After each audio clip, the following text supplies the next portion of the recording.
Alors, bonjour tout le monde. Aujourd'hui, je reçois Coralie Château. Bonjour Coralie. Bonjour Diane, Oui, merci de me recevoir.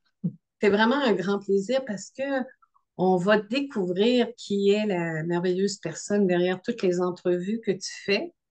Mais tu as aussi, tu fais pas que des entrevues, tu écris des livres, tu fais de l'accompagnement, tu faisais des rencontres aussi, je pense, régulièrement en Zoom, je crois, Ouais. ouvertes au public. En tout cas, tu vas nous parler de tout ça.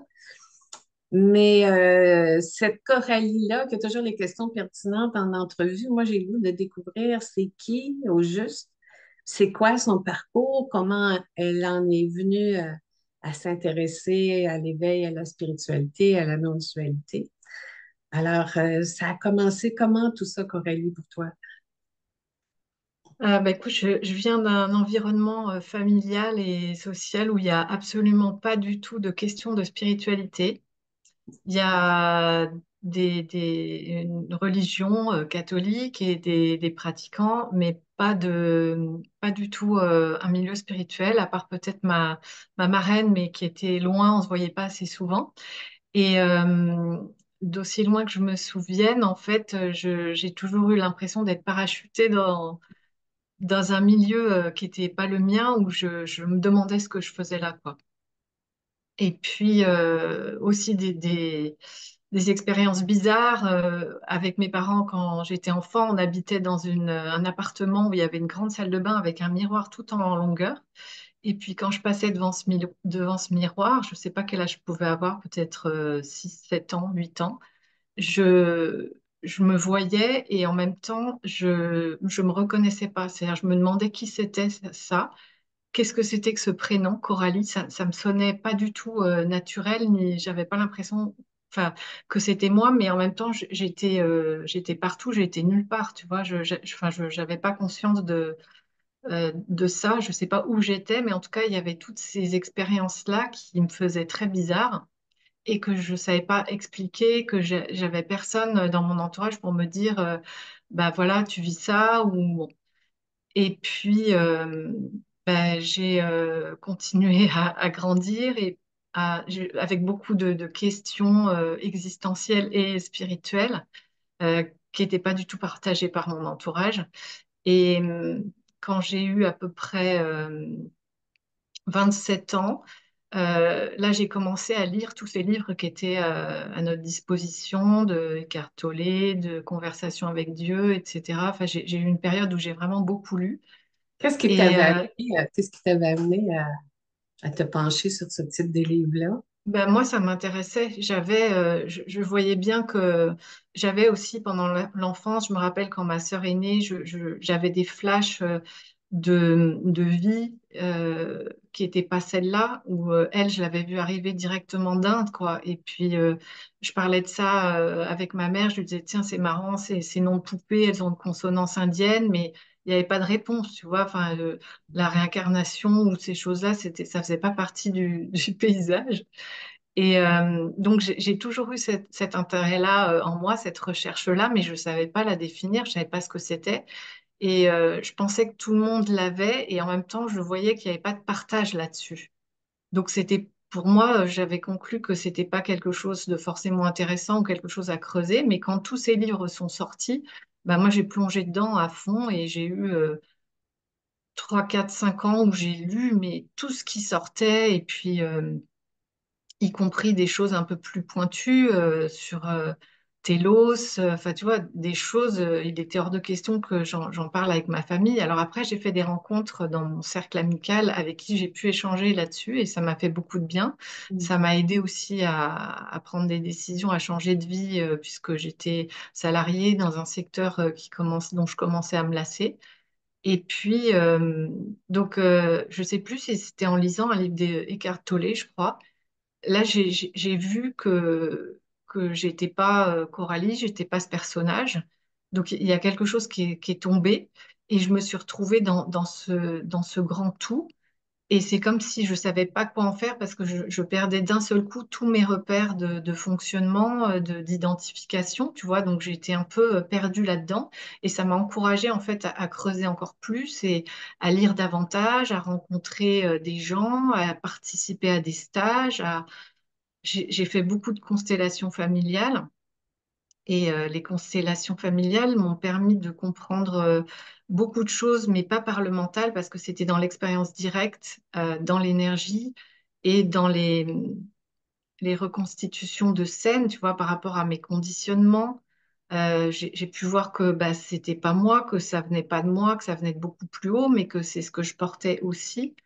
Euh, mais ça m'a permis de m'apaiser encore plus et de m'autoriser à aller à fond dans ce que je recherchais, quoi, en fait. Donc, ça a été comme des petites confirmations de ce que j'avais vu, quoi. Je suis Dieu et tout est Dieu et je fais partie de tout ça. Et quand j'ai vu ça, ce qui m'est venu, c'était de le partager. Ça a été tout de suite une évidence et j'ai commencé à donner des cours de relaxation. Tu vois, j'ai commencé par rapport au support qui était évident pour moi et sur lequel je me formais. Et puis, bah, en fait, ça a été un chemin très progressif, quoi. Ouais. Très, très doux et quand même, alors après, à l'âge de 30 ans, enfin, c'était après ou pendant, parce que j'avais un petit ami qui, qui lui, était déjà dans la non-dualité et il avait un maître et il allait à des satsangs toutes les semaines et bon, avec lui, je pouvais échanger beaucoup, donc ça, c'était très nourrissant. Mais il me disait, viens avec moi, tu vas voir un maître, c'est super. Et puis, on allait ensemble à des satsangs. À l'époque, c'était avec Éric Barret à Paris. Enfin, et alors, moi, ça me convenait pas, si tu veux, d'intégrer comme ça une petite communauté. J'avais l'impression qu'on lui disait quoi faire, quoi penser. Mais bon, ça, c'était mes perceptions. Et moi, ça me correspondait pas. Et puis après, j'ai rencontré quelqu'un d'autre qui m'a mis le livre Je suis de Nisargadatta entre les mains. Et il m'a dit, tu verras, c'est le dernier livre que tu liras. Et à la fois, tu vois, il y a eu ces deux contacts qui m'ont amené à la non-dualité. Et en même temps, ça a été un effet négatif dans le sens où à partir de là, je me suis remise en question en me disant, bon, bah, il me manque quelque chose. Ah oui? Et bah oui, je me suis dit, bon, ouais, j'ai pas dû aller jusqu'au bout ou tout ce que je lisais ou ce que j'intégrais là, je sais pas, le doute, le manque, le mental, j'ai déduit ou je me suis mis ça dans la tête. Et donc, je me suis mis à fond dans ces enseignements, enfin à fond. J'ai vraiment lu et relu Nisargadatta, et puis après Ramana, Ramesh Balsekar aussi, et puis voilà. Et en fait, je crois que pour moi, à l'époque, c'était trop radical. Tu vois, Hmm. euh, je me rappelle de l'interview que tu as faite avec Souline Lamour, que j'ai écoutée, où elle disait un truc comme ça, que en fait, dans notre culture et notre façon de vivre en Occident, c'est beaucoup plus difficile de passer par les enseignements hindous, parce que, enfin, purs en fait, hein, c'est vraiment, on est dans la lignée la plus pure. Mais nous, on fonctionne pas comme ça et on n'est pas forcément. Enfin, ça peut être utile si on a besoin de voir des illusions d'une manière radicale, justement, et qui fasse tomber des choses. Mais ça peut être aussi un peu violent. Et moi, ça m'a fait un peu un électrochoc et qui m'a, je sais pas, ouais, j'étais persuadée qu'il me manquait quelque chose. Et à ce moment-là, en fait, il n'y avait pas tout ce qu'il y a aujourd'hui sur Internet, les témoignages, les partages.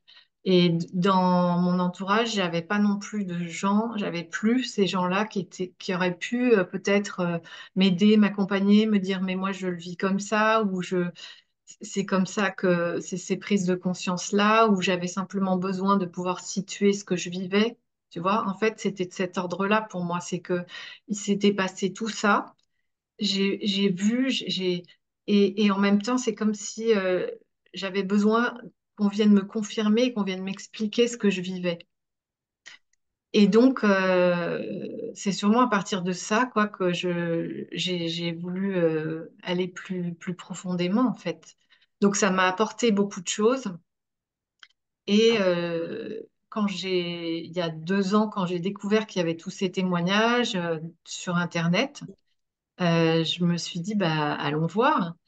Et j'étais aussi en quête d'une vérité universelle, tu vois, parce que dans tout ce que j'avais pu lire, etc., là aussi, je me suis convaincue qu'il y avait forcément une chose, une vérité, quelque chose qui était valable pour tout le monde. Et ce que j'ai appris en faisant ces interviews, c'est que non, en fait, c'est plus des partages d'éveil, de réalisation du soi, depuis la couleur de chacun, depuis l'angle de vue, le prisme, la perspective de chacun. Et c'est ça qui nourrit, c'est ça qui... Parce que c'est un partage de soi avec soi, en fait. Ouais, Comme il n'y a pas de séparation, c'est comme si t'écoutais toi ou écoutais Pierre et Gérald ou Marion et Gérard, ça venait allumer une lumière qui n'était pas allumée chez moi, mais qui est là, quoi, tu vois, qui était là en potentiel. Et donc, ça fait comme un kaléidoscope qui s'allume. Et dans ce sens-là, je trouve que c'est très riche. Le risque, en fait, s'il y en a un, c'est de tirer des conclusions encore, tu vois, de faire des déductions, des interprétations sur ah bah oui, mais si un tel il dit ça et que moi je le vis pas comme ça, c'est qu'il me manque quelque chose, c'est que je l'ai pas. Et mais ça, c'est le mental, c'est sûr, mais même en ayant fait tout ce chemin, en fait, ça m'a fait prendre conscience de moi, où étaient encore mes illusions spirituelles, quoi. Mes croyances spirituelles que je ne voyais pas et auxquelles j'adhérais sans m'en rendre compte. Et mm. de ce point de vue-là, ça a été extrêmement libérateur. Est-ce que tu dirais qu'il te manque encore quelque chose ou tu as réussi à... Non, Non, non. t'as trouvé à travers toutes tes entrevues et ces partages-là ce que tu avais Ouais. l'impression qu'il te manquait. Oui, j'ai trouvé, ça c'est sûr, et ça a été vraiment un cadeau de pouvoir interviewer et pouvoir faire cette expérience-là, en fait. Et merci Internet, merci YouTube. Mais aujourd'hui, je dirais pas qu'il me manque quelque chose. Je dirais que c'est plus de l'ordre de l'approfondissement Oui. de, de ce que je suis, de ma conscience, en fait. Je peux aller visiter n'importe où, encore plus, au travers de chaque expérience que je vis. C'est comme une fenêtre qui s'ouvre, quelque chose de ce que je suis que j'avais pas encore vu. Mais je Mm, cours pas après, tu vois, parce que voilà, la vie me le propose.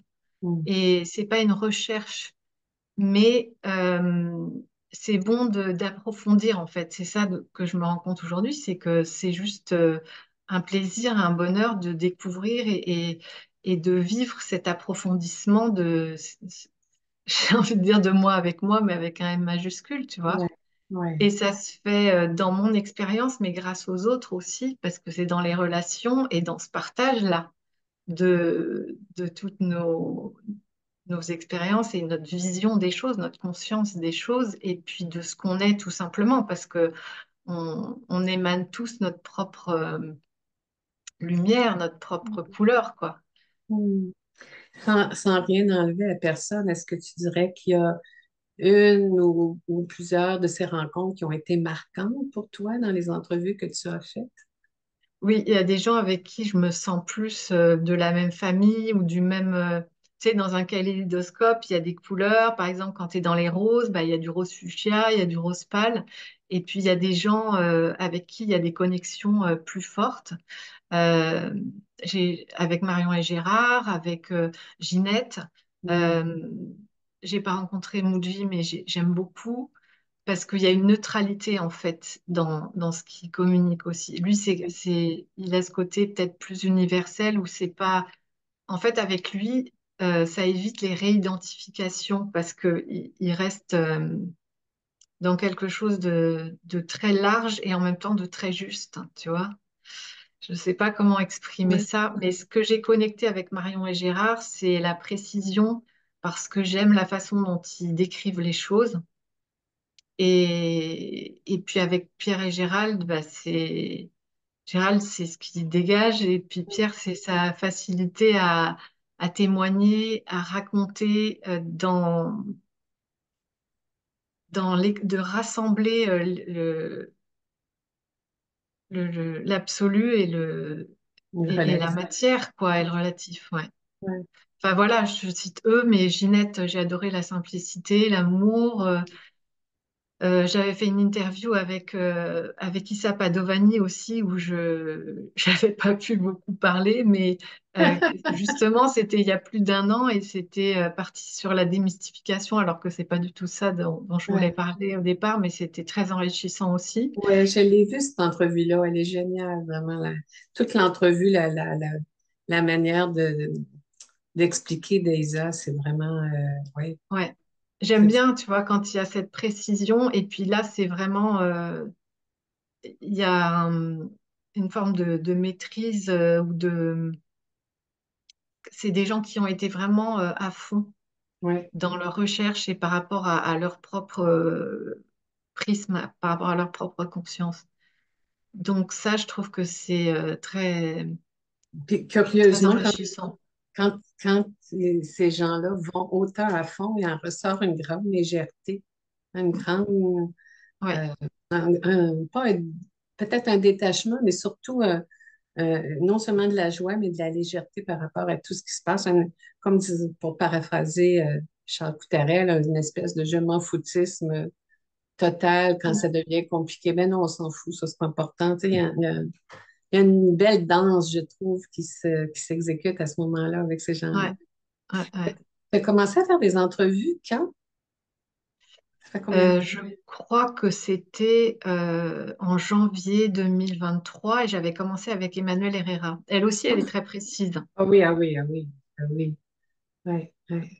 Et Et puis, qu'est-ce qui t'avait donné l'élan de faire des entrevues, justement, plutôt qu'une autre approche ou eh bien, c'est simplement la découverte de ces partages sur la non-dualité parce que, je sais pas, un jour YouTube me les a proposés et puis ça a été une évidence quoi d'aller vers ça et de pouvoir partager ça parce que aujourd'hui je pourrais dire qu'il y avait aussi à ce moment-là des gens dans les commentaires ou dans les retours que j'avais ou dans les gens que j'accompagnais, des gens qui me disaient que ils étaient à fond dans Internet, dans les vidéos, qu'ils s'en nourrissaient beaucoup, mais qu'ils les accumulaient les unes derrière les autres et qu'ils n'intégraient pas en fait. ouais. Et ça m'a rappelé ce truc à propos du développement personnel, parce qu'avant, je faisais beaucoup de vidéos où je partageais des ressentis, des prises de conscience, des conseils aussi parfois, ou bon. Et en fait, il y a ce truc où tu finis, tant que tu n'as pas vu que tu n'es pas qui tu croyais être, tu n'es pas le personnage, tu n'es pas le témoin, et ben, tu tournes en rond là-dedans. Et avec Marion et Gérard, j'ai vu que justement, quand Marion, elle y va franco en disant il n'y a pas de moi, c'est ce que j'ai vu moi, c'est que c'est le truc qui te permet d'aller plus loin au-delà du développement personnel et qui t'arrête de tourner en rond dans ta poubelle, quoi. On dirait que le développement personnel pour beaucoup, a constitué une étape dans le Ouais, mûrissement, je dirais.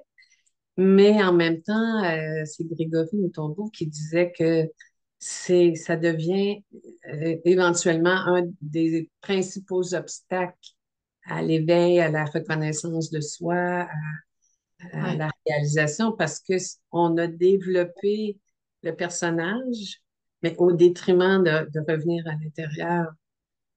Qu'est-ce que tu en Et dis? Est-ce que tu le vois de la même manière?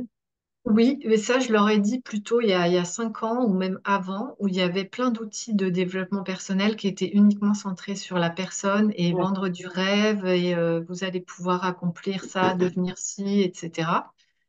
Et aujourd'hui, je sais pas, enfin, moi, je vois plus, en tout cas, de ce que je peux voir sur la toile ou dans les retours que je peux avoir. Les gens en accompagnement et tout ça, je vois plus de gens qui s'appuient ou qui font que du développement personnel parce que la sphère spirituelle, elle a pris, j'ai l'impression, elle a pris le dessus Ouais. et même dans des trucs purement développement personnel, ben, on va parler de sa vraie nature. Et ce que je vois aussi, c'est que dans ces outils de développement personnel, moi, certains m'ont été utiles parce que ça m'a permis de dégrossir ce qui m'empêchait justement de réaliser ce que je suis.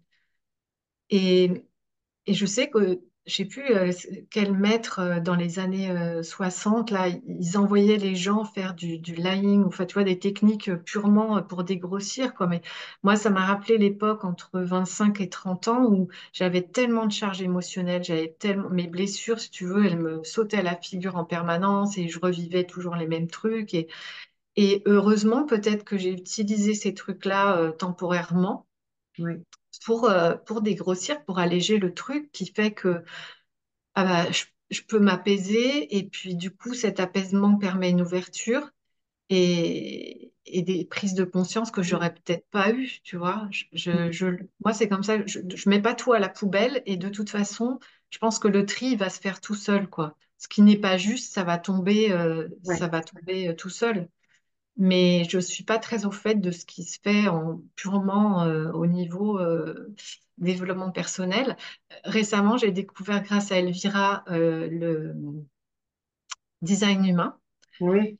Alors, je ne sais pas si on peut le qualifier de développement personnel, mais moi, j'ai trouvé que c'était un outil qui est pas très récent, hein, ça date des années 90 apparemment, et qui rassemble beaucoup de choses qui permettent d'avoir une vision précise de ta structure. Et en même temps, dedans, ça parle de non-soi et de déconditionnement. Donc, je ne sais pas, hein, j'ai pas été assez loin, mais est-ce que ces outils-là aujourd'hui permettent pas d'y aller aussi, tu vois, d'une Oui, autre façon? Et je trouve ça vraiment pertinent si, dans le sens où, dans le côté radical, tu vois, de la non-dualité pure, il y a, moi, je me rappelle la première fois que j'ai entendu ou lu Je ne suis pas mon corps et tout ça. C'était aussi fort que quand j'entends Marion qui dit il y a personne. mm, Et donc, sur le coup, ça a été bien, mais il a fallu que je fasse le tour, que je revienne en arrière et que j'essaye de voir ce que ça voulait dire vraiment. Et ces outils-là, finalement, ils t'amènent tout doucement vers ça. Mais ils ne négligent pas ce avec quoi tu viens pour exprimer et vivre le soi. mm, Et ça me paraît vraiment important mm, parce que je me rappelle avec mon mari à l'époque, je lisais Je suis et je relisais Je suis et encore, etc.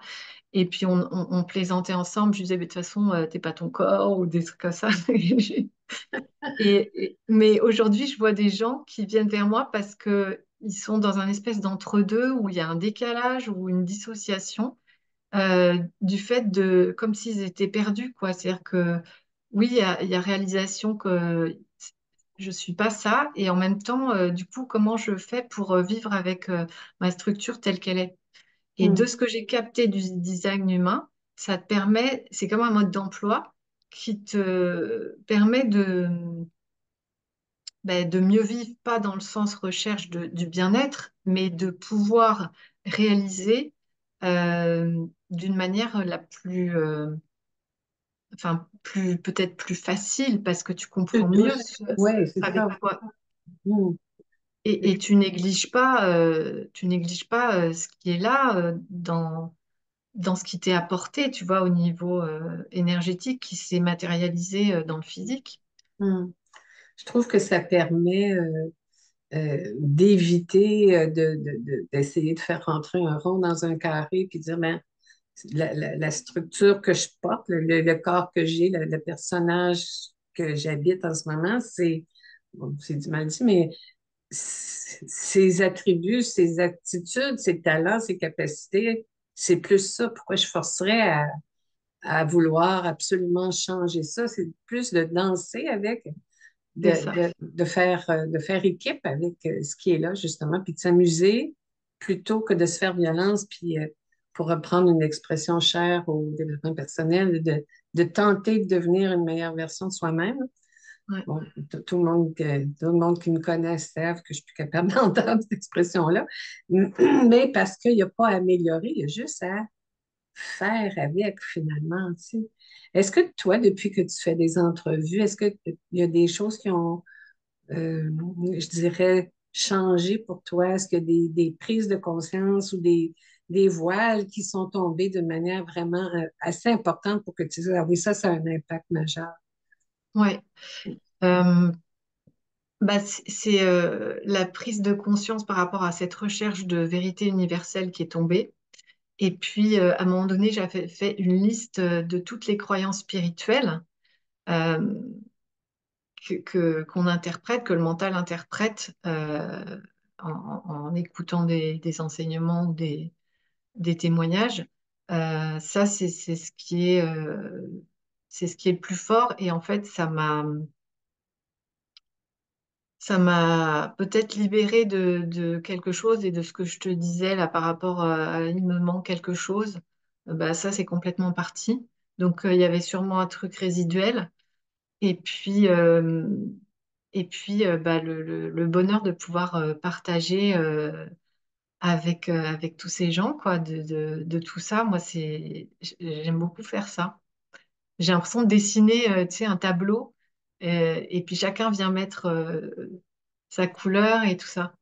Mm. Mais encore une fois, ce que j'ai vu aussi, c'est une forme de risque d'interprétation de ce qui est dit et de le prendre pour soi. Et en fait, la vérité qui est exprimée par chacun, on peut jamais se la plaquer.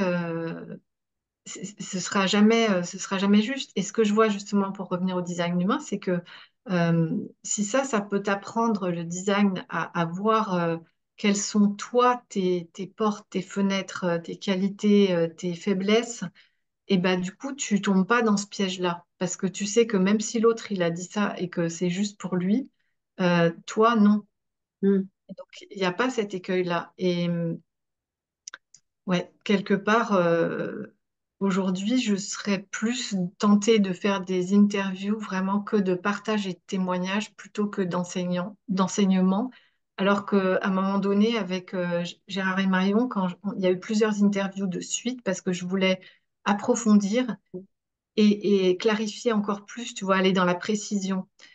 Et je vois que ça peut enfermer en fait. C'est ce que j'ai Ah oui? capté aussi dans les retours. Ouais. Bah oui, parce que du coup, tu en fais quelque chose de fixe, de rigide, et là-dedans, il y a plus de, il y a pas il y a plus forcément l'espace dont chacun a besoin pour se nourrir et s'ouvrir. Mm. Mm. Mais Qu'est- bon, c'est peut-être que je te dirai autre chose dans 6 mois, je sais pas. Oui, c'est ça, c'est la beauté de la chose, c'est qu'il n'y a rien qui devient fixé Mais et oui, immuable. Ça continue de bouger. toujours, toujours. Ouais. Qu'est-ce qui fait, selon toi, qu'en ce moment, on observe vraiment une ébullition de gens qui s'éveillent, qui en parlent, qui deviennent des chercheurs? C'est des gens qu'on n'aurait jamais cru qui s'intéressaient à ça, puis tout d'un coup, on les voit apparaître dans les rencontres et tout ça. Tu sais, c'est très fort. Puis en tout cas, moi, ça me touche à chaque fois parce que c'est- on, on voit que c'est un mouvement qui est inarrêtable, si on peut appeler ça comme ça, là. Selon toi, ça provient de quoi? Bah, c'est des croyances, mais aussi c'est ce que je ressens, hein, mais en 2020, j'ai fait un bouquin là-dessus, bah, pendant le confinement, en fait. C'est venu, là, fallait que ça sorte, qui s'appelle Éveil et Ascension. Oui, qui est disponible Et sur Amazon. ouais.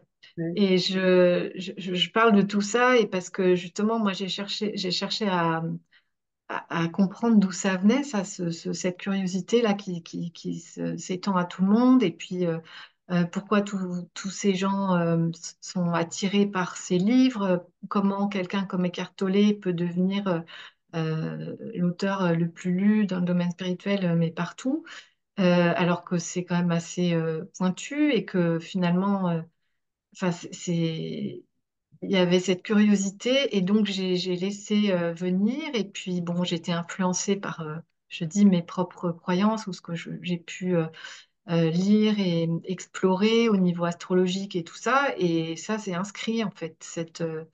Ah C'est oui? l'ère du Verseau. C'est l'ère du Verseau. Ouais, ouais, ouais. Tout est écrit et puis dans des même dans les prophéties, en fait, quand tu recoupes tous les éléments des différents qui viennent par différents supports de symbolisme, que ce soit l'astrologie, la numérologie et autres.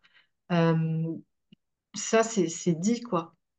C'est dit, mais même il y a des hommes politiques qui l'ont dit, c'est Malraux, je crois, qui avait dit, je ne sais pas si c'est lui Ouais, vraiment, ouais, le 21e siècle sera spirituel ou ne sera pas. ouais, ouais. Eh bien, voilà, c'est comme une intégration, c'est la fin de l'ère du poisson, où on a intégré, expérimenté plein de choses, et puis là, on vient les vivre, en fait. Et Mhm. donc, cette curiosité et cette réalisation collective, elle se fait très doucement, mais sûrement. Et dans ton livre Éveil et Ascension, tu parles c'est comme un guide finalement vers l'éveil. Oui, en fait, c'est ma fenêtre, ma vision sur l'éveil, comment tombent les illusions, sur le personnage, sur aussi comment vivre avec ce qui est là. Et c'est plein de clés, en fait, pour aller vers soi et découvrir ses croyances limitantes. Et à la suite, en fait, de Éveil et Ascension, j'ai écrit Moins de croyances, plus de conscience, Oui, parce que j'avais besoin d'approfondir cette question-là, qui mérite un livre à elle toute seule, quoi. oui, oui, Parce que je parlais pas mal des blessures dans Éveil et Ascension, comment ça nous conditionne, justement, oui. comment ça nous guide aussi. Et que c'est pas une fatalité et que c'est comme ça que chacun vient apprendre au travers des siennes. Et le lien avec les émotions, la blessure, les croyances qui en découlent, les émotions que ça génère. Et donc, c'est pour en fait des clés pour que chacun puisse voir le fonctionnement et prendre du recul par rapport à ça. Parce que quand tu sais que ça fonctionne comme ça, t'es plus sous emprise, t'es déjà plus gouverné, tu vois, t'as mis un pied dehors. Puis tu Après, à toi oui. d'aller plus loin Mm. pour voir pour toi qu'est-ce que c'est exactement, comment ça se vit, où est-ce que ça ne voit pas, où est-ce que c'est inconscient, où est-ce qu'il y a des croyances. Et en fait, c'est deux livres complémentaires pour faire ce chemin de déconditionnement avec le plus de conscience possible. Pour enlever des couches finalement, Ouais, pour ouais, c'est se ça. libérer de toutes ces croyances-là, puis ces limites-là finalement qu'on se met aussi. Ouais. Tu as écrit un Et troisième livre aussi, je je, pense. fais- je faisais aussi un rapprochement avec, tu parlais de pourquoi est-ce qu'on vit ça maintenant, Oui, de l'entité Terre, tu vois, du corps Terre, la matière sur laquelle on vit, et tout ce qui se passe en ce moment au niveau climatique et même dans les événements politiques, les guerres, etc. Tout ça, pour moi, c'est exactement ce qu'on vit chacun dans notre propre expérience, c'est-à-dire que tout nous saute à la figure, tout ce qui n'est pas vu, en fait, ressort pour que ça puisse être reconnu, accueilli et traité, quoi, en fait, mhm, accueilli, embrassé. Et ce que nous disent tous ces changements climatiques, c'est ça, quoi. On peut pas rester tranquillement dans notre petit cocon parce qu'on est impacté d'une façon ou d'une autre. Et ça nous invite à voir ce qu'est la Terre et à reconnaître, à en prendre soin, etc. Mais c'est clair que c'est pas juste avec des prises de conscience comme ça ou un comportement dit écologique du jour au lendemain qu'on va changer les choses. Pour moi, cette ascension, elle se fait, ça aussi, je crois, je l'ai capté, mais je l'ai lu, c'est sur des périodes de 100 ou 200 ans, parce qu'il y a déjà eu en fait des tournants comme ça oui, dans l'histoire. oui, Et à l'époque, j'avais fait des vidéos sur cette thématique-là avec une jeune Québécoise qui s'appelle Virginie Tanguay et qui, elle, avait fait des vidéos vraiment intéressantes par rapport à ça. Et elle s'est beaucoup intéressée au travail de Dolores Cannon. oui, Et donc, on avait partagé plein de choses par rapport à ça. Mais Dolores Cannon, elle en a très bien parlé de mm, ce qu'on vit en ce moment. oui. Est-ce que il me semble avoir compris que tu avais certains dons de médiumnité ou de Mm. captation, oui. Comment ça se manifeste chez toi? Alors, Ça vient, ouais, ça me traverse, ça passe au travers de moi. C'est comme un canal. Et c'est des perceptions sur les gens ou les situations, les événements. Et c'est pas quelque chose que je recherche, c'est quelque chose qui vient naturellement. Et je sais pas forcément ce que je dis ou ce que je fais, mais c'est les gens en fait qui viennent me confirmer. Ils me disent, ah bah oui, mais, ah, mais c'est exactement ça. Et j'ai fait du massage pendant 20 ans et c'était exactement la même chose.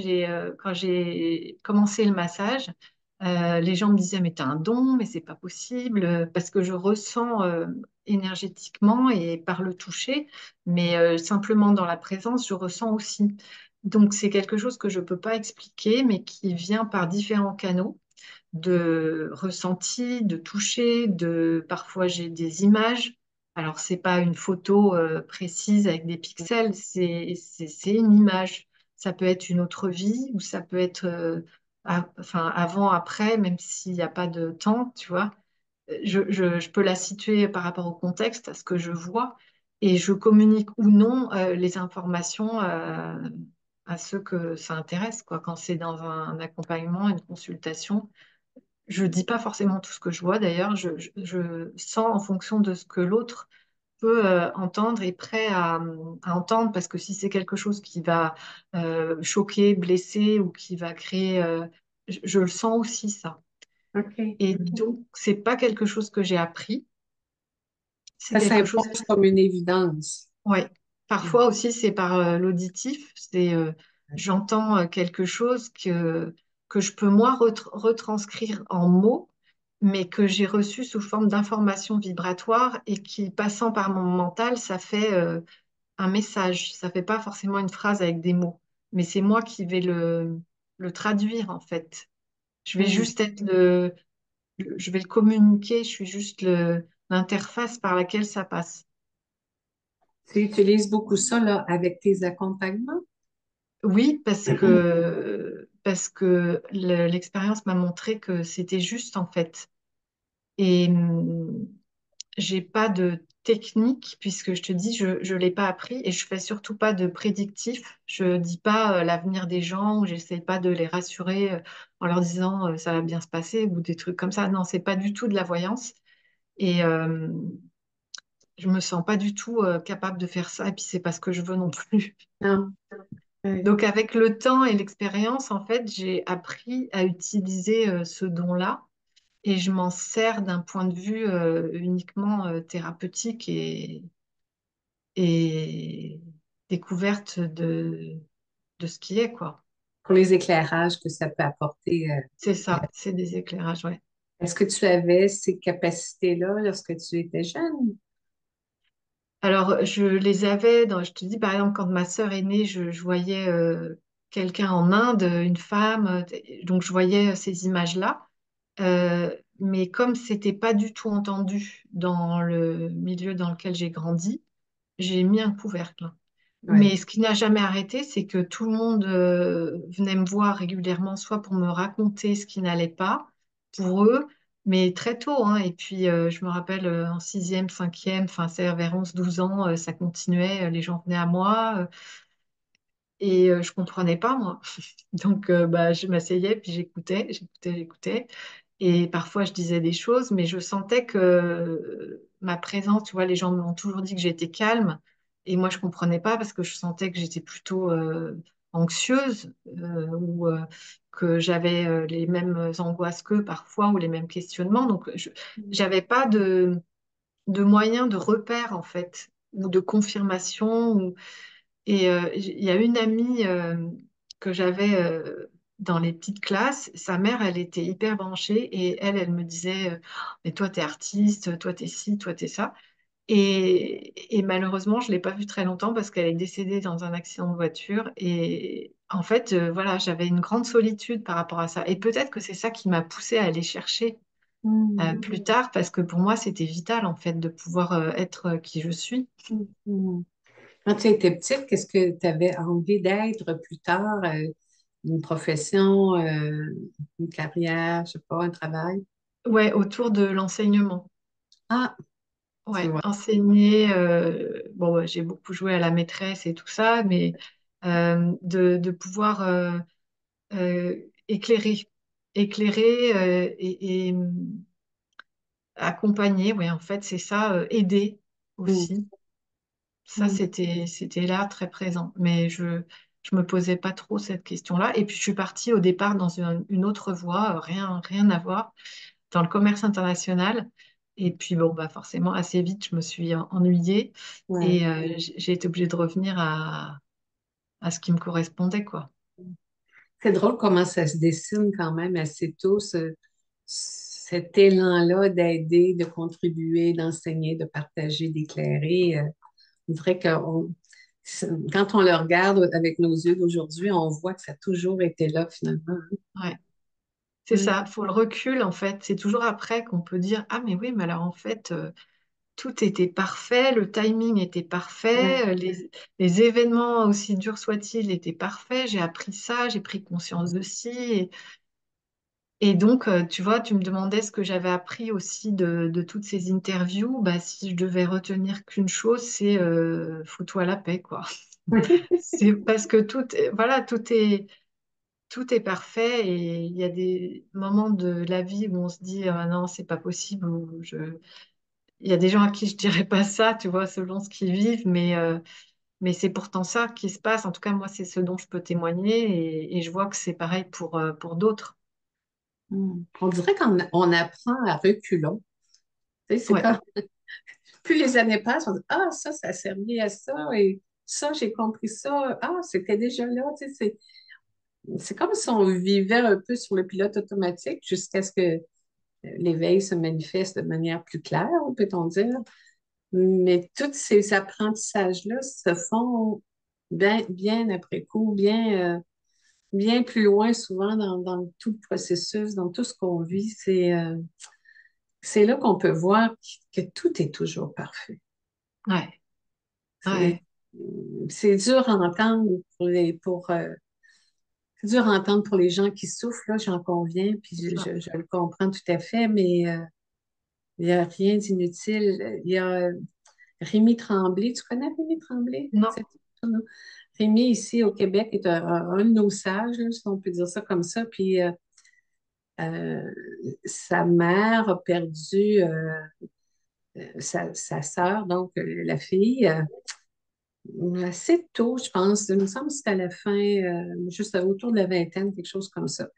Puis évidemment, ça a marqué toute sa vie. Il restait Rémi, mais la jeune fille était décédée. Puis à un moment donné, Rémi lui avait demandé est-ce que tu as trouvé ça difficile? Est-ce que tu trouves encore ça difficile, tu sais, le départ de ma sœur? Puis elle avait dit, elle avait eu ces mots de sagesse euh, j'aurais préféré ne pas la perdre, mais je ne regrette pas de l'avoir perdue parce que tout son cheminement personnel, spirituel partait de ce deuil-là. Toutes les rencontres qu'elle a faites, les ouvertures qu'elle a eues sont parties de ça. C'est comme quoi la pire des situations peut avoir en même temps quelque chose de profondément riche. mm, En même temps, mais quand on comprend qu'on ne meurt pas, ça dédramatise aussi beaucoup. ouais, bien sûr. Mais il y a beaucoup de gens pour qui c'est le cas. Je pense à Armel Six. Moi, j'avais travaillé avec Mina Goll aussi, qui a perdu ses deux enfants et son compagnon en même temps. Euh, j'ai lu aussi un livre d'une guérisseuse, je me souviens plus le nom tout de suite, mais c'est pareil, elle a perdu un enfant et en général, c'est un déclencheur, ouais, très fort. Ouais, ouais, ouais. T'as plus le choix, quoi, que de Non, voir, d'aller ouais. voir. Puis quand on voit ça, on se dit qu'on est plein de gratitude parce que nos souffrances sont pas les miennes, que je considérais donc épouvantables à l'époque. Ben finalement, c'était pas si dur que ça, tu vois, ça s'est fait relativement en douceur. Est-ce qu'il y en est, est-ce que tu dirais que c'est un peu la même chose pour toi? Ça s'est fait relativement en douceur? Ah oui, ouais, ouais. Enfin, moi, j'ai toujours considéré que j'avais de la chance, entre guillemets, et et que, oui, je suis très gâtée, en fait. Parce que même si je dis que je suis pas née dans un milieu spirituel, ce milieu-là, il était parfait quand même parce qu'il m'a apporté plein d'autres choses Ouais, et parce que j'avais justement besoin de structure et d'ancrage. Et sinon, je serais partie vite perché. Et même dans les épreuves, moi j'ai perdu un frère il y a 4 ans.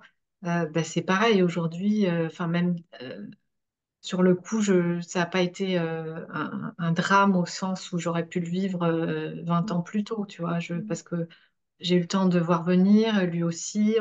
Il a fait un chemin spirituel énorme dans lequel j'ai pu être aussi à côté de lui. Et puis là, il est tout le temps présent. Donc c'est voilà. ouais, J'ai pas eu de gros problèmes, j'ai pas eu de deuil ou tu vois de choses où quand tu perds tout, ou je sais pas de mm, maladie, j'ai pas eu ça, mais je vois que c'est aussi une chance, comme tu le dis, d'une certaine façon, parce que ça te met tout de suite les deux pieds dedans et voilà, t'as pas d'autre choix, non. tu peux pas continuer sinon. Mm.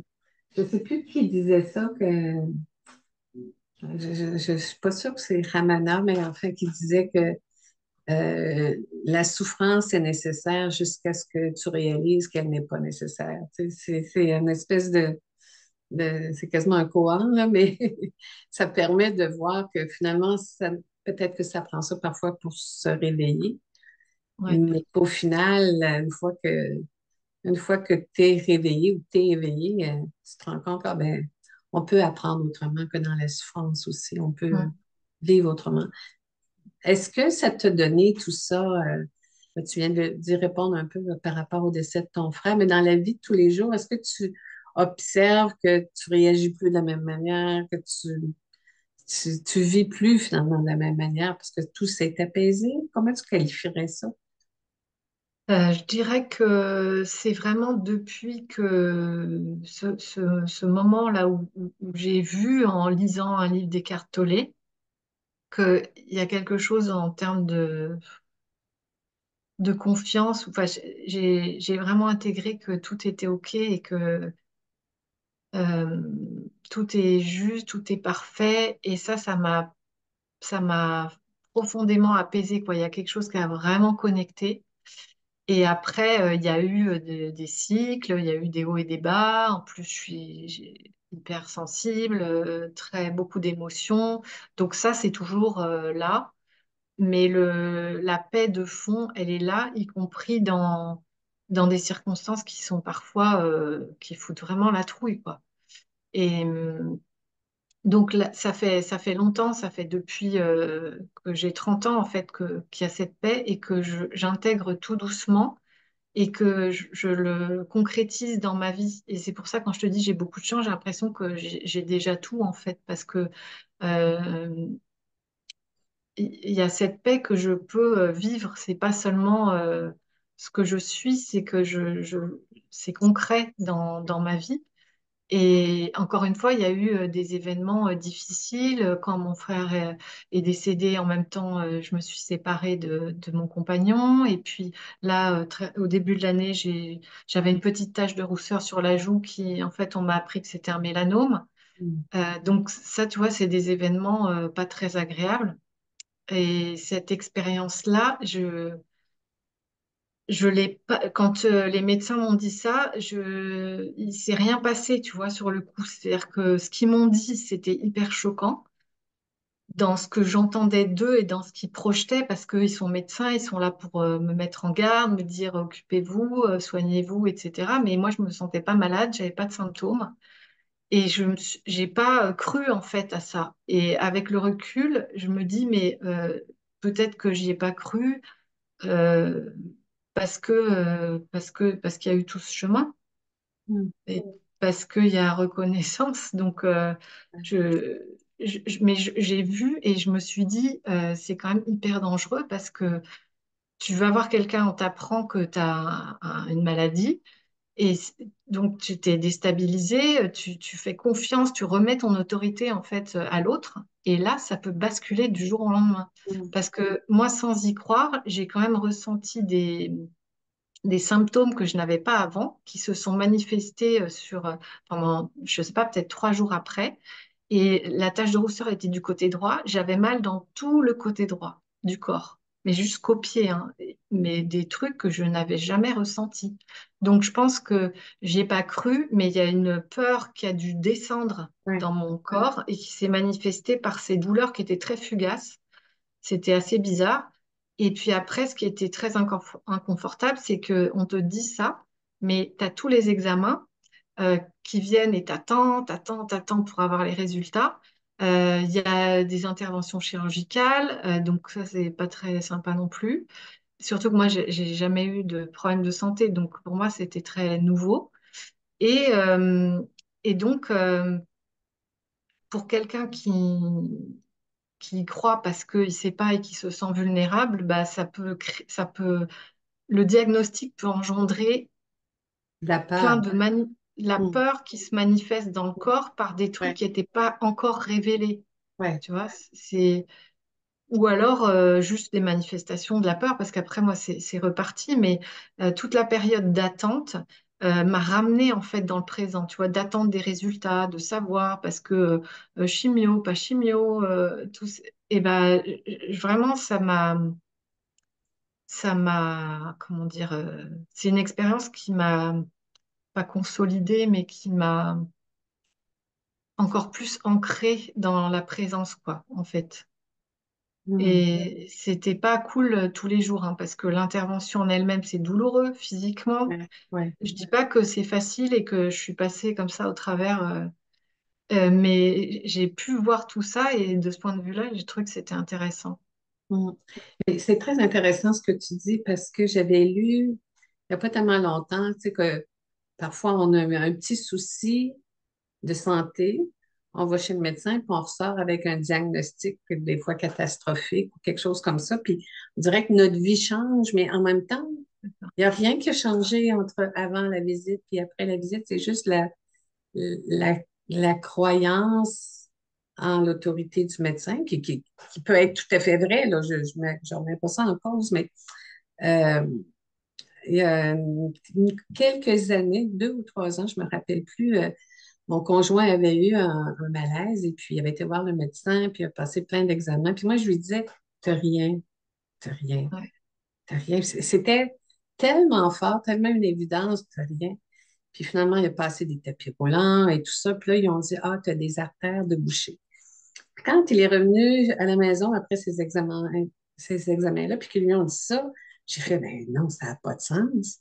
C'était tellement clair en moi qu'il n'y avait rien. Puis là, je me suis dit, est-ce que je dois commencer à douter moi-même? Tu sais, quand il y a des évidences comme ça, habituellement, je ne remets jamais en question. Tu sais. Et puis finalement, il y a eu une intervention qui s'appelle une coronographie. Là. mhm. Je ne sais pas si je l'ai dit comme il faut, mais en fait, alors je l'accompagne à l'hôpital, puis ça se fait sous anesthésie locale. Puis il revient, puis il me fait ça. J'ai dit, bon, c'est débloqué. Il dit, non, il n'y avait rien de bloqué. Donc là, j'ai fait, ah, ben oui. Ben oui, tu sais, c'était tellement clair. Puis pourtant, j'aurais dû m'inquiéter parce que, tu sais, là, il y avait de la difficulté à faire les choses courantes, à faire un peu de jardinage ou de choses comme ça, tu sais. Et puis après, croyez ou non, mais il est redevenu capable de faire à peu près tout, comme s'il avait été vraiment opéré, mais il n'a pas été. En fait, ils ont Ouais. voulu déboucher quelque chose qui n'était pas bouché, et puis finalement, ils n'ont rien fait. Alors, mais moi, je pense qu'il y a se fier à son autorité intérieure, pas au détriment de notre sécurité, là, mais tu sais, des fois, on le sent dans nous, ben non, il n'y a rien. Des fois, c'est simplement besoin de repos, des fois, c'est juste de dire, ah, porte attention à telle Ouais, chose. ouais, ouais. Hum, Et en même temps, je me suis pas dit, enfin, je sentais que je me sentais pas malade, mais je me suis pas dit, c'est rien parce que j'ai été voir ce que pouvait que m'apprendre ça ce pouvait être. truc-là, pourquoi c'était là, etc. Donc, de ce point de vue-là, j'ai été voir, mais à aucun moment j'ai cru en fait. Et j'ai pu vraiment voir la force des croyances, c'est-à-dire que le fait simplement qu'on me dise ça, ça s'est vraiment manifesté dans le corps et j'avais oublié à quel point ça m'a fait voir la rapidité et Ouais, la véracité de ce truc des programmes qui s'exécutent tout seuls, quoi.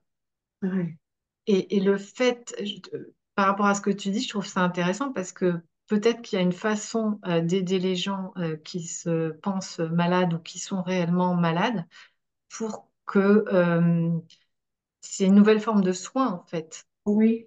Qui peut s'ajouter à ceux que le corps a l'impression qu'il a besoin de recevoir. Tu sais, il n'y a rien de mauvais, là. Mais je pense que on est beaucoup plus puissant que ce qu'on Ouais, c'est ça. nous a fait croire aussi. Et il y a une espèce de sagesse intérieure la conscience, c'est tout. La conscience Ouais, peut tout faire. Tu sais, même, ouais, je ne sais pas si ça te parle, toi, mais souvent, quand j'ai quelque chose qui me semble insoluble, je me dis, ben, c'est pas Diane qui va régler ça. Fait que je remets ça. ouais, On s'entend, c'est juste des mots, là, mais je remets ça dans les mains de la conscience et puis je me bats plus, puis ça se règle. ouais. Ça Et bah règle oui. Ouais, parce que tu t'es détendu et que tu as totalement la foi. Mm. ouais, la foi. Ouais. Est-ce que tu as des enfants, Caroline? Non, j'ai pas eu d'enfant. Est-ce que tu as autour de toi des gens avec qui, dans ton environnement physique proche, avec qui tu peux échanger sur toutes Ouais, oui, oui, oui, t'as des oui. gens avec qui tu peux partager Ouais, ça, ouais. ouais, ouais, heureusement. Ouais, bah, dans mes amis, mon compagnon, heureusement, ouais, moi, j'ai tellement de bonheur à pouvoir partager là-dessus. Puis je pense que c'est un besoin aussi. Oui, Je pourrais pas rester comme quand j'étais enfant, tu vois, enfermée dans ma bulle sans pouvoir échanger là-dessus. Mais aujourd'hui, c'est beaucoup plus facile d'en parler même avec tout le monde, quoi, parce oui. que les gens sont ouverts et plus ou moins réceptifs, mais ils peuvent l'entendre, alors qu'il y a 25 ans, c'était même pas la peine, quoi. Moi, j'ai l'impression qu'il y a eu beaucoup de gens qui ont été internés alors que Ouais, c'était pas nécessaire. Tu sais, que c'était peut-être des gens qui vivaient un éveil plus intense ou exactement. Et ben, mm, il y a des histoires qui ont été relatées dans des livres ou dans des films là-dessus. ouais. Je crois que c'était une des sœurs dans la famille Kennedy euh, qui avait justement elle disait des trucs qui convenaient pas à l'époque. Et je crois qu'ils ont fini par la lobotomiser. Moi, je me souviens de ça parce que j'avais trouvé ça d'une violence. Mais bien sûr, Ouais. c'est On est privilégié de vivre à notre époque ouais, et de pouvoir en parler. Tu sais. Puis même si tu sais, tout le monde n'est pas nécessairement ouvert à la même amplitude en ce moment, mais ça fait rien. On voit que ça fait son chemin. ouais. Est-ce que tu continues à faire des entrevues? En fais-tu encore aussi souvent qu'avant? Ah non, là, j'en fais un peu moins. Bah, j'ai dû m'arrêter à cause Ah des oui. interventions.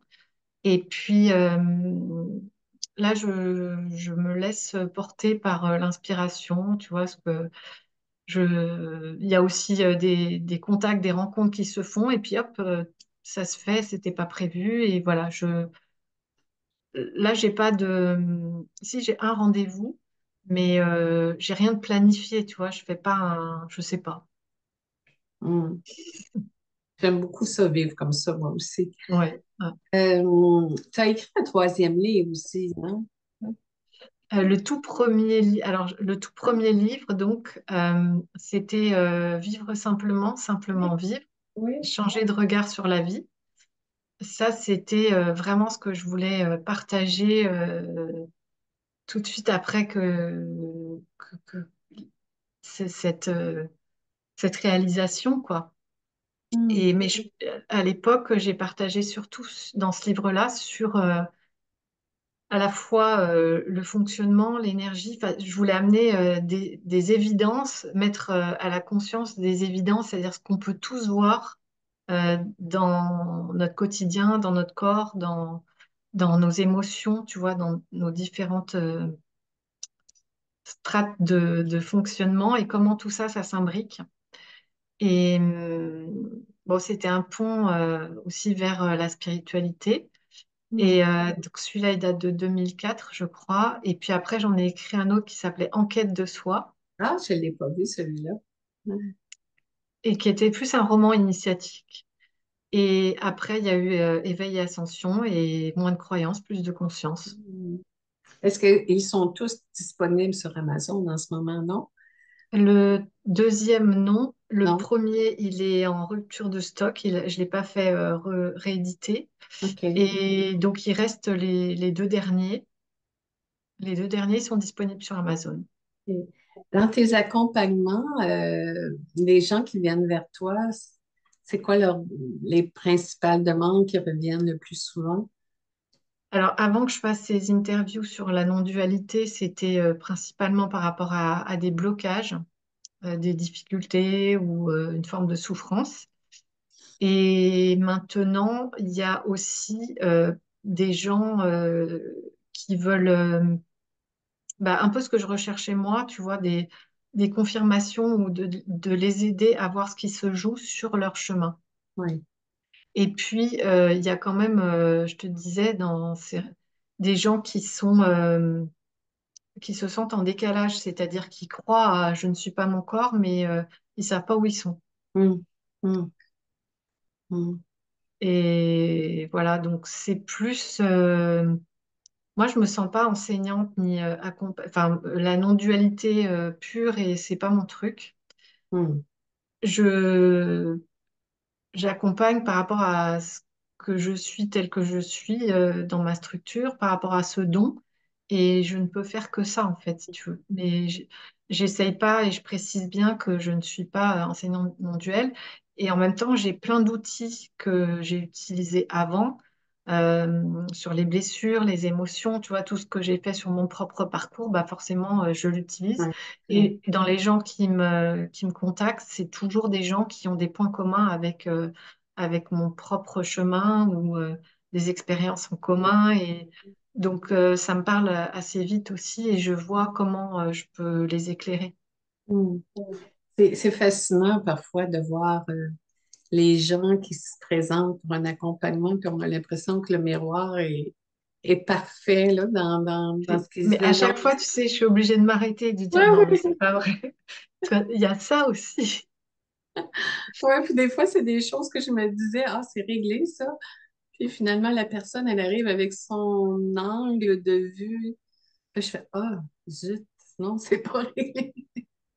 Mais la beauté de la chose, c'est que comme on n'est qu'une seule conscience, ben, on s'accompagne finalement. On Ouais, se puis, parle. ouais. Comme tu as dit, tout est parfait et quand tu as la foi, enfin, parce que c'est l'évidence, c'est pas que tu te laisses porter, parce que moi je continue à apprendre et quand il se passe quelque chose qui amène une souffrance ou qui vient me picoter, là, je, je vais voir justement, c'est qu'il y a encore une autre couche à enlever, un truc que j'avais pas vu ou un autre aspect. Et, et ça continue, mais c'est beaucoup plus facile, c'est beaucoup plus fluide aussi, en fait. Et puis, c'est comme si j'attirais à moi, tu vois, dans ce truc-là de mélanome. Au bout d'un moment, j'ai une amie qui fait des soins à distance et elle m'a dit, j'avais pas encore les résultats, mais j'étais à peu près au milieu du truc. Et elle m'a dit, mais t'as rien. Et donc, j'attire aussi les aides, même parfois, on dit, bah, demande et tu reçois. Là, j'ai pas besoin de demander, Ça vient tout seul. ça arrive tout seul. Ouais. Ouais, c'est Et du magnifique coup, de voir ça. voilà, il y a la paix, bah, elle se vérifie, elle s'exécute, elle se manifeste de toutes ces façons-là. Et je suis pas non plus dans l'attente de ah bah va y avoir un miracle ou je vais avoir une aide, j'ai rien à faire, je peux rester dans mon canapé. C'est pas ça non plus. Non. C'est Mm. une vigilance, c'est une présence, mais il n'y a pas Enfin, je suis certaine que C'est tout être à est. l'écoute. Mm. Ouais, il y a l'écoute qui Ouais, reste là. ouais, ouais. Est-ce qu'il y aura l'élan pour toi éventuellement de partager? de tenir, Partage. toi, de tenir un satsang ou je pense que tu faisais des rencontres à une époque en Zoom. Oui, alors ça m'est pas encore venu, mais là j'avais fait des ateliers rencontres et là justement je pense que je vais changer la façon de faire et c'est en maturation là. Parce qu'on me le demande, j'ai des demandes dans ce sens et je suis pas encore prête, mais ça pourrait être dans un mois ou tu vois, c'est imminent, mais j'ai besoin que ça vienne de voir, d'avoir de la clarté sur comment je vais le proposer. Oui, oui. Je pense que Mais pas, ça répondrait aux besoins de beaucoup de personnes qui te connaissent ou qui te découvrent à ce moment-là. Ouais. ouais, Hmm. ouais, Ben, si ça se fait, tu nous préviens pour qu'on puisse partager ça. ouais, avec plaisir. Ouais, ouais, ouais. Tu souhaiterais quoi? Est-ce que j'oserais dire pour l'humanité, mais comment, c'est quoi ton ressenti par rapport à ce qui se vit actuellement un peu partout, puis à ce qui nous attend, si on peut dire, même si tout est déjà écrit, mais en même temps, tout bouge. Bah, c'est que chacun puisse réaliser et que du coup, ça amène plus d'harmonie, d'amour, de fluidité, de légèreté, quoi, parce qu'en ce moment, c'est assez lourd. Hmm. Même si on finit toujours par traverser ces crises, il y a quand même de plus en plus de gens qui apprennent des choses de ça et qui se réajustent, en fait, ou qui se découvrent. Et donc, moi, je vois il y a quand même beaucoup de souffrance encore. Et même si dans l'absolu, on s'en fout, Hmm. c'est pas un souhait, mais de toute façon, c'est comme une évidence que c'est en train de se manifester, ça, parce que c'est ce à quoi on aspire, même si ce sera jamais plat et parfait au sens matériel, mais j'aspire à ça, à ce qui est plus de légèreté, plus de douceur, plus de joie et de partage et de solidarité, mais naturel, pas sans intérêt, parce que quand il y a des mouvements comme ça, souvent derrière, il y a un intérêt, mais que ce soit spontané, tu vois, que Hmm. chacun puisse être lui-même. Mais bon, voilà, tout ça, c'est un peu, quand je te le présente comme ça fait un peu utopie, monde des bisounours, mais je, je ressens qu'on va vers ça. Je dis pas que ce sera parfait, mais je pense que dans tout ce qui, il suffit de constater, en fait, hein, Oui, l'évolution depuis. Il y a de plus en plus de gens qui s'ouvrent et qui oui, s'autorisent à être eux-mêmes. oui. Je pense qu'on, de toute façon, ce qu'on souhaite, c'est ce qui se vit au niveau de l'absolu. Alors, on peut que souhaiter ça dans le relatif aussi.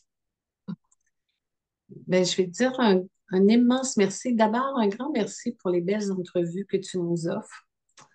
Je sais que c'est du travail, puis que en même temps, c'est enrichissant pour la personne qui fait l'entrevue, mais en même temps, c'est généreux de partager ça avec les gens, puis que ce soit accessible à tous sur ta chaîne YouTube qui porte ton nom, de toute façon. Mhm. Si on veut te rejoindre pour avoir un rendez-vous avec toi pour un accompagnement, c'est sur ton site, tu peux le Oui, faire.com. les gens me contactent par mon site. Il y a un onglet contact. Quand on va acheter tes livres, on va sur Amazon. Est-ce qu'ils sont, Oui, ils sont pas disponibles sur ton site directement? Il faut passer par Amazon, non? C'est ça? ils sont pas disponibles sur mon site, mais les gens qui veulent pas passer par Amazon, parfois j'en envoie moi-même. OK, d'accord. Oui. Puis, je pense qu'il y en a qui sont disponibles sur Kindle ou en version électronique, hein, dans tes livres. Oui, le Éveil et Ascension, il est en Kindle. Ouais, OK, c'est bon. Ben, voilà. merci pour ce beau moment Ben, qu'on a merci à passé toi. ensemble. C'est toujours un bonheur d'être avec toi. Toujours Et agréable. Je trouve ça, faire une confidence aux gens qui nous regardent, je trouve qu'on a tellement de points en commun, là, c'est fou, là. À beaucoup de choses que tu racontais, j'avais envie de dire, ah ben oui, mais moi aussi, c'est... Je trouve Et ça moi, très... J'avais envie de te demander, quand tu m'as posé la question, qu'est-ce qui t'a motivé aussi pour faire ces interviews? Parce que finalement, tu as un peu un chemin. Moi, je t'ai connu à l'époque où tu faisais tes propres vidéos il y avait quelque chose qui m'attirait. Et puis Ouais. après, je t'ai vu aussi, mais je sais plus à quel moment, faire des interviews. Et En je me fait, suis demandé ce que toi, t'avais ouais. poussé à faire ça. Je sais pas, moi, c'est la radio qui m'a appelée en premier. J'ai eu une émission de radio ici à Québec là, pendant quelques années. J'adorais faire ça. Tu sais, dans ma vie professionnelle, je fais du recrutement, alors je fais des entrevues. Ça m'a toujours fasciné, tu sais, de découvrir la personne qui est là, même si c'est pour un poste dans une entreprise ou une organisation. C'est toujours intéressant de rencontrer des nouvelles personnes puis de dire, ah, wow, c'est intéressant. Ou, tu sais.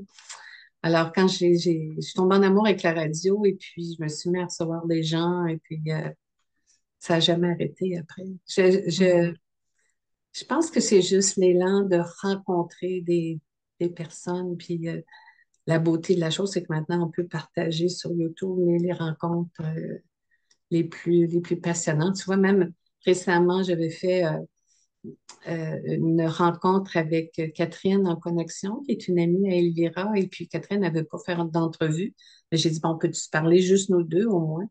Et finalement, ça a été tellement agréable et enrichissant qu'on a fait un petit peu de montage parce qu'on racontait des choses plus personnelles, mais sinon, l'essentiel de la rencontre, on l'a diffusé après, puis je trouve que ça peut apporter, Ouais, il y a quelque chose dans chaque rencontre, tu sais, c'est c'est, ça. ouais.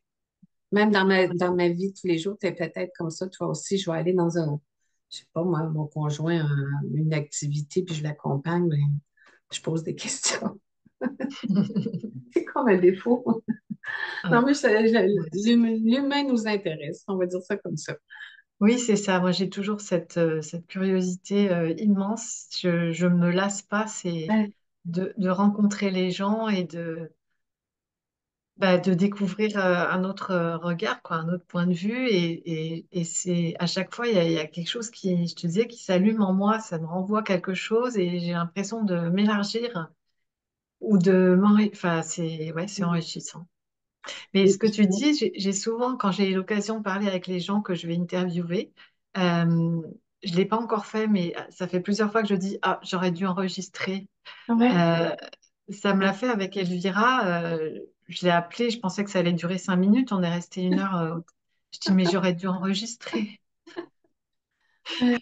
C'est En la même dernière avec qui ça me l'a fait, mais ça rejoint ce que je te disais tout à l'heure avant, temps, c'est-à-dire que il y a beaucoup de choses qui transmettent dans ces partages spontanés de rencontres où on parle en off, quoi, parce que on parle ouais, de la façon dont on le vit et ça éclaire aussi, en fait. C'est très simple ouais, et ça éclaire. ouais. Puis je trouve que, on va conclure là-dessus, là, je trouve que le fait de poser des questions puis de s'intéresser à l'autre, d'apprendre à le découvrir puis à le connaître, ça ne veut pas dire on a des affinités avec tout le monde, tu sais, dans la vie de tous les jours. C'est sûr qu'il y a des personnes qui nous, qui nous attirent plus que d'autres, on va dire ça comme ça. Mais plus on pose des questions puis qu'on apprend à connaître les autres, moins on a envie de juger aussi. Puis Mm. quand on comprend euh, ou qu'on apprend ce que les gens ont vécu, ça explique tellement de choses. Ça peut juste développer notre sentiment de compassion puis d'empathie Ouais, pour les autres en disant, ah ouais, peut-être que cette personne-là, elle a un caractère épouvantable, mais on peut comprendre que c'était, par exemple, un mécanisme de Mm. survie après tout ce qu'elle a vécu. Ouais. Et ça, je trouve que ça fait de tout le monde des meilleurs humains. Tu sais. Bah oui, ouais, Ouais. c'est Mm. ça. Mais merci, Merci, merci beaucoup. merci beaucoup, Coralie. C'est toujours une joie d'échanger avec toi. Puis j'ai l'impression qu'on va faire quelque chose ensemble éventuellement. Je sais pas quoi, mais c'est le feeling que j'ai. Merci beaucoup. Merci à tout le monde d'avoir été Merci à toi, Diane.